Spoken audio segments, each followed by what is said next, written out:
Today is Wednesday, kakatapasan po ng ating 8 kliyente sa araw na ito. At ang common na problema ay yung mga tao na pinagkatiwalaan nila for freelance and partners visa na binili nila na hanggang ngayon hindi pa rin napaprocess. Kaibigan, itong mga ganitong klase ng situation, talagang existing pa yan hanggang ngayon dito sa UAE. Marami rin nagtatanong sa akin sa social media, bakit hindi masugpo-sugpo yung ganyang klase ng problema na alam naman natin na illegal. Kasi, bakit hindi sila humihinto? Dahil may bumibili. May mga nagpapatronize. Ngayon, kung tatanungin niyo ako kung kailan matatapos yan, hindi ko po alam. Pero ang ating local government ay gumagawa na po sila ng aksyon para sa mga scammer na tulad ng mga yan.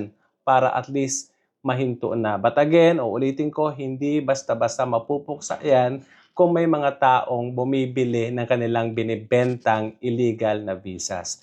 Ulitin ko, mahirap po magkaroon ng ganyang klase ng situations. Better for you to go for legal so that you will not experience that kind of problem. Kaibigan, ito pang ating opisina para po matulungan namin kayo na magkaroon ng legal na residence visas dito sa bansang UAE. Tara!